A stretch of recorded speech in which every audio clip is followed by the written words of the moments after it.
श्री बाळासाहेब भोकरे हे पुष्पहार अर्पण करतील. धन्यवाद. वरदे हरिविठ्ठल श्री ज्ञानदेव तुकार ज्ञानेश्वर महाराज तुकाराम महाराज सद्गुरु दादा महाराज अप्पा महाराज. कृष्णमूर्ती होय गे कळो आली सोय गे.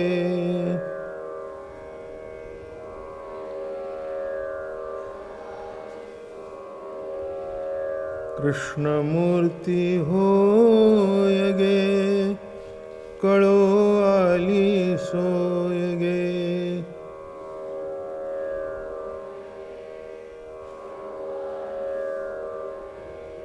प्राणाचा प्राण पाहता सुख सांगो काय गे. विंजणे वारिती हा गोपी बाळा गे. तुळशी माळ गळा गे कस्तुरीचा टिळा गे.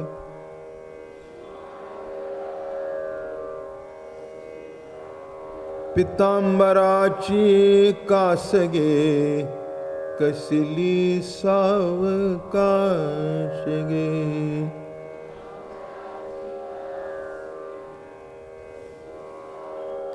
नारद तुंबर गायन करीती.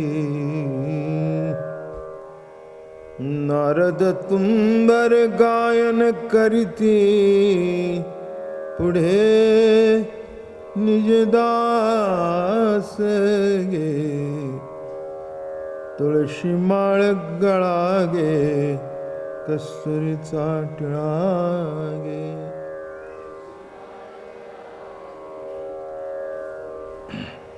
भक्त कृपेची माय गे ओळखू आली विठाई गे.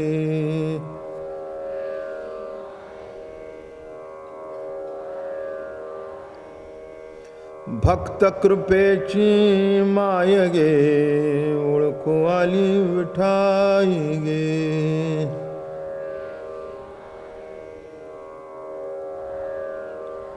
एका जनार्दनी विटे जोडिले पाय गे.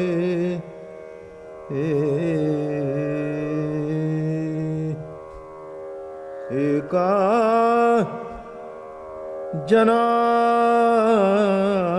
जनार्दनी विटे जोडिले पाय गे. तुळशी माळ गळा गे कस्तुरीचा टिळा गे.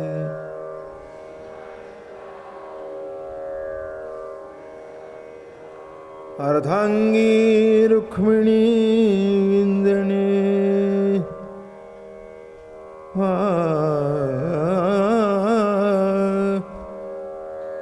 अर्धांगी रुक्मिणी विंजणे. ज्ञानदेव ज्ञानेश्वर महाराज तुकाराम.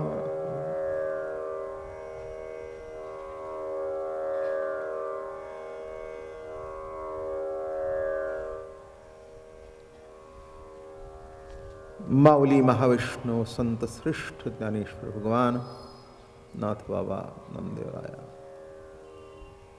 आदी सर्व संत भगवंताच्या त्या सगुण रूपाला भाळून गेले होते. रूप सगळी असतात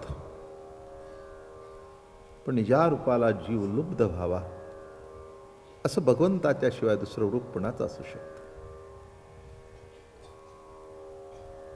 एखाद्याला म्हटलं की हा अतिशय सुंदर आहे तर दुसरा कोणीतरी त्याच्यापेक्षा सुंदर भेटतो. अजून कोणीतरी त्याच्यापेक्षा सुंदर भेटतं. म्हणजे एका सुंदराला दुसरा सुंदर कोणीतरी पर्याय असतो. पण ज्या सौंदर्याला ज्या माधुर्याला, ज्या गोडव्याला पर्याय नाही, तेच कृष्ण भगवंताचं सुंदर रूप. पर्याय नाही दुसरा. कोण या जगामध्ये असा नतद्रष्ट आहे की त्याला सुंदर बघायला आवडत नाही? हो, आहेत ना. ज्यांना सुंदर बघायला आवडत नाही त्यांनाच राक्षस म्हणावं.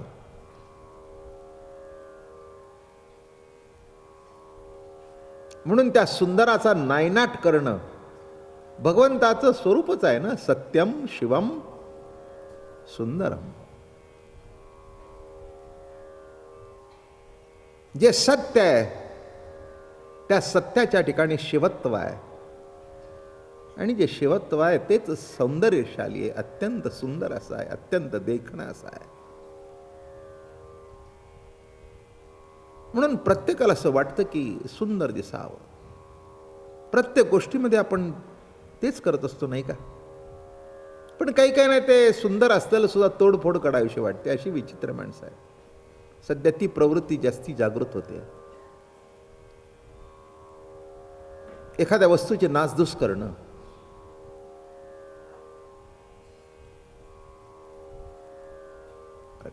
हो, नासधूस करण्याची राक्षसी वृत्ती कुठपासून आहे माहिती आहे का? बस फोडतील, घरं फोडतील, नवे नवे नवे माणसांचा जीव सुद्धा घेतील पैसा करता.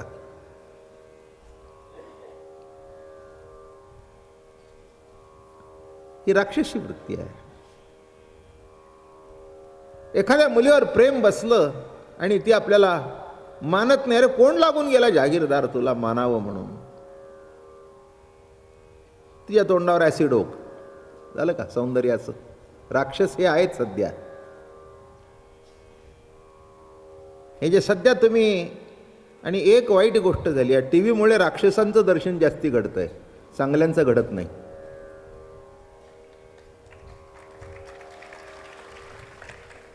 माझं बोलणं कळलं का? चांगल्यांचं दर्शन टी व्ही घडतच नाही. बटन दाबलं की कोणाचं तरी पेटवलेलं आहे, कोणातरी जाळलेलं आहे. हेच या समाजातले राक्षस. म्हणून असं म्हणू नका की सुंदर चेहरा बघायला आवडतो. असं म्हणू नका की एखाद्याचा संसार चांगला चाललाय तो आपल्याला बघायला आवडतो. नाही, त्याचा संसार तुटलेला बघायला आवडतो. काय वृत्ती आहे? हीच राक्षसी वृत्ती. राक्षसी वृत्ती म्हणजे काय, नाही का? कृष्ण कथा ऐकायची एवढ्या करता, प्रभूचं स्मरण एवढ्या करता करायचं, रामाचं स्मरण एवढ्या करता करायचं, पंढरीची वारी एवढ्या करता करायची. ज्यांना काय वाटायचं ते वाटू दे, ज्यांना काय करायचं ते करू दे, ज्यांना आपल्याबद्दल काय चिंतन करायचं ते चिंतन करू दे. आपण त्याचं चांगलंच चिंतन करावं.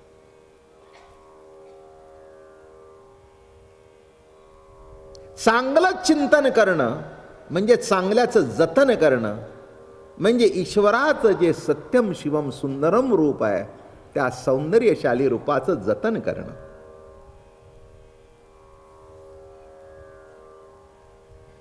आणि म्हणून कृष्ण हा विठो सुंदरा सुंदर रूप लावण्या लावण्य, रूपे श्याम सुंदर निलोत्पल गाभा, सखये स्वप्नी शोभा देखियला, नेत्र विशाळ भाळ दंत हिरया ज्योती, बाह्ये मदनमूर्ती देखियला.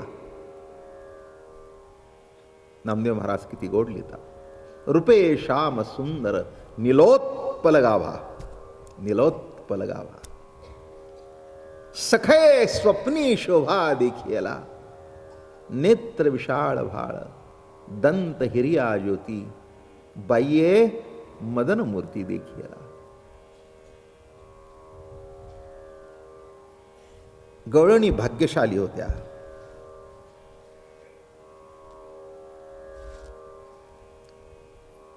पूर्वजन्माचं सुकृत सगळं एकत्र आलं होतं, तिथे एकवटून आलं होतं. तुपाच्या एका चमच्यामध्ये केवढं तरी एक पेलाभर दूध एकवटलेलं असतं, नाही का?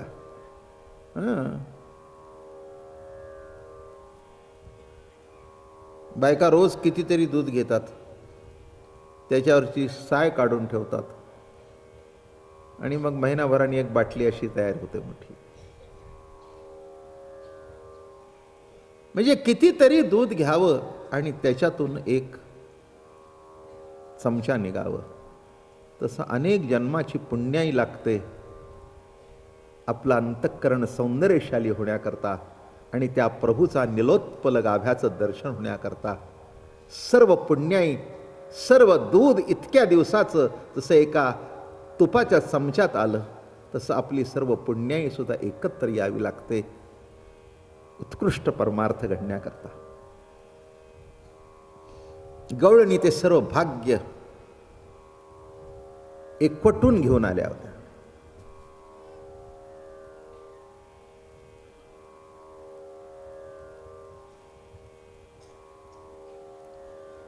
त्यांच्या पुण्याची कोण तुलना करणार? जी तो मुरारी खेळविला, त्यांच्या पूर्व पुण्या कोण लेखा करी.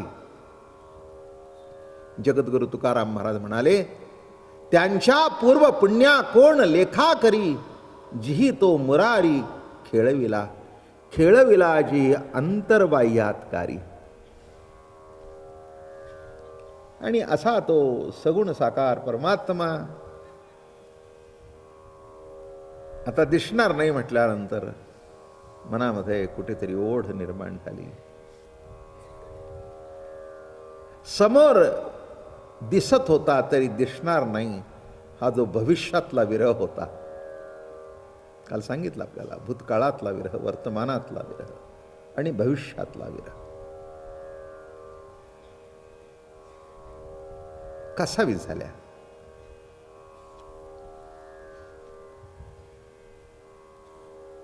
कळे ना काय करावं आता. यशोदा मैयाचा जीव वर खाली होऊ लागला. काळं बेंद्र नकट पोर असलं आपलं, त्याच्याबद्दल आपल्याला किती आपुलकी वाटते. त्याला ताप आला तर आपला जीव कासावीस होतो. आणि दृष्टी आड झालं तर किती दुःख असेल.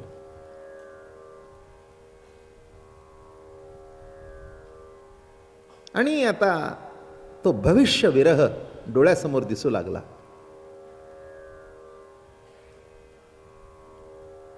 मैया कासावीस झाली. अक्रूरजी आमंत्रण घेऊन आले होते. मथुरेमध्ये महोत्सव होता, मोठे कुस्तीचे आखाडे होते, मोठे फड भरले होते. आणि त्याच्याकरता नंदजीला आमंत्रण होतं. नंद त्या भागातला पाटील होता. नंदाला बरं वाटलं की आपल्याला बोलवलंय म्हणून, पण गवळणींना बरं वाटलं नाही, मैयालाही बरं वाटलं नाही. दोन भाग असतात, एक आई आणि एक बाप. आईला नेहमी असं वाटतं की आपला मुलगा डोळ्यासमोर राहावं. बापाला वाटतं डोळ्यासमोर राहून काय करायचं आहे, कधीतरी धंदा व्यापार करावा, लांब गेला तरी हरकत नाही.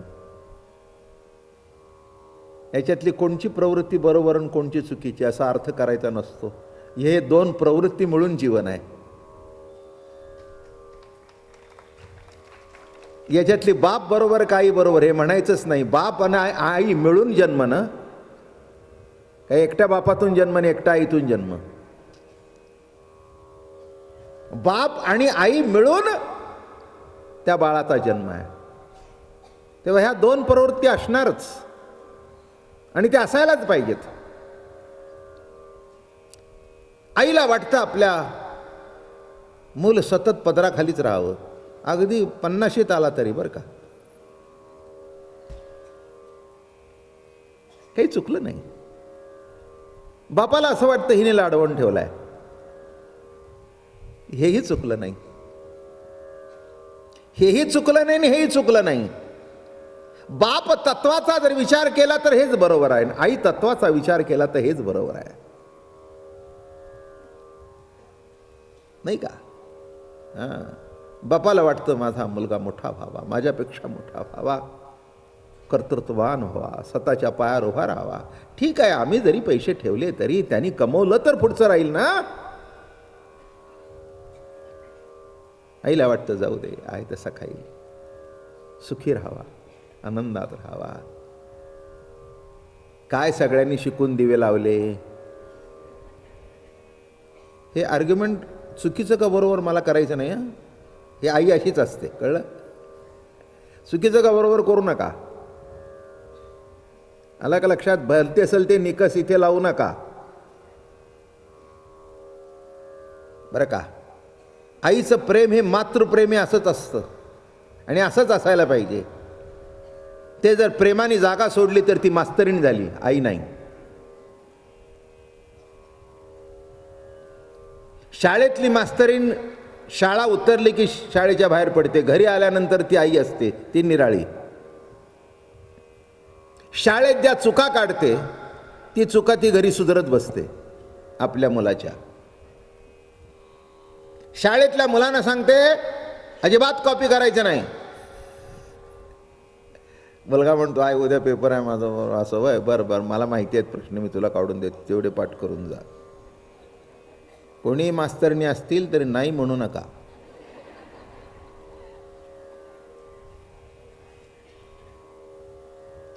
ते म्हणाल आमचं चुकलं का. मी चुकलं का बरोबर म्हटलं का. मी तुम्हाला चुकलंच नाही म्हणतोय. तिथे मास्तरीण म्हणून आहे ती बरोबर आहे, इथे आई म्हणून आहे ती बरोबर आहे. आई म्हणून तिला असं वाटतं नापास विपास झाला मग हे मारतील, सगळं आजूबाजूची पास व्हायचे ना आपलंच तेवढं नापास व्हायचं. जाऊ द्या. आणि काय एखादा बघून केले तर काय बिघडलं. माझं बोलणं कळलं का. बापाला हे हे हेच तुमचं चुकतंय. मुलांना बिघडवायला कारण तू आहेस, तुझ्यामुळे पोरं बिघडतात. आलं का लक्षात.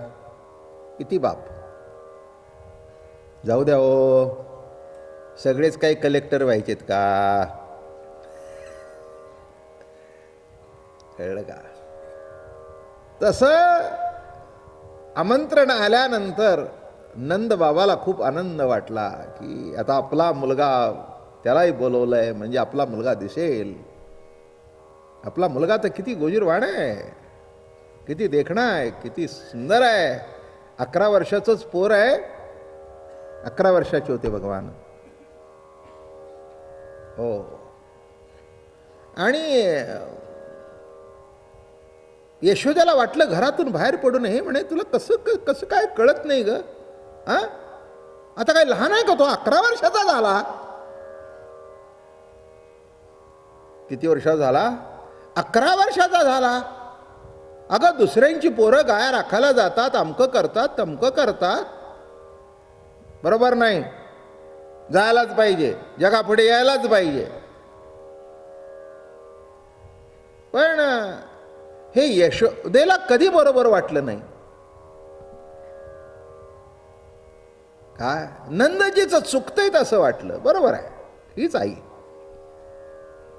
आई तत्व जे आहे ना ते पालनीय तत्व आहे. प्रेमाचा निर्झर म्हणजे आई. प्रेमाचा निर्झर म्हणजे आई.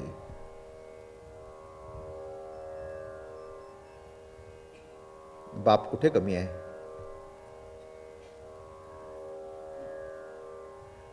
मी मागे सांगितलं आपल्याला, पुन्हा सांगत नाही. ज्याच्या डोळ्याच्या धारा दिसतात, जिच्या डोळ्याच्या धारा दिसतात ती आई, आणि ज्याच्या डोळ्याच्या धारा दिसत नाहीत तो बाप.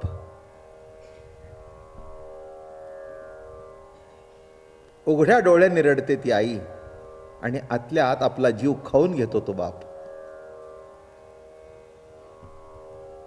पुन्हा रिपीट करतो म्हणजे तुम्हाला उजळणी होईल. एका दिवसाच्या जेवणाची काळजी करते ती आई आणि आयुष्याच्या जेवणाची काळजी करतो तो बाप.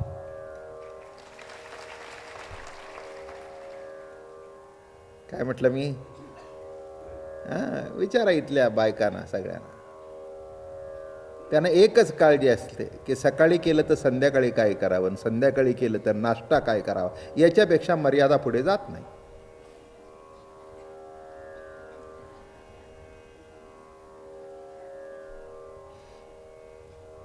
जाते का? सकाळी नाश्त्याला गेलं की बाबा जेवायला काय करू तुला? मग नवरा म्हणला आमकं करा, राहू द्या ना तुमचं, तो म्हणतोय तर करू द्या, झालं पिटलं. काय अवघड असतं सगळं. सकाळी तो नीट जेवला नाही, मग संध्याकाळची काळजी, पुन्हा दुसऱ्या नाश्त्याची काळजी. म्हणून एका दिवसाच्या जेवणाची काळजी करते ती आई. आणि हा म्हणतो माझा बाबा असं असावं, एवढं करून ठेवीन की काही नाही, घरात बसला तरी व्याजावर जेवावा, इति बाप.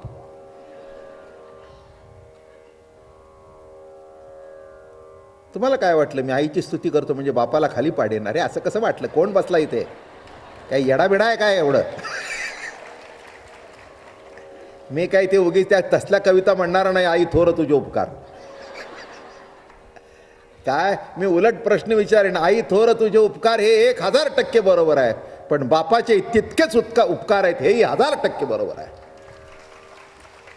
हां, तुम्हाला काय वाटलं आईची स्तुती करेन म्हणजे मी माझी बाजू कमी पाडीन? अहो बापाला कमी काढलं म्हणजे मी मला कमी करण्यासारखं आहे. मला माहिती आहे ना बाप काय आहे तो.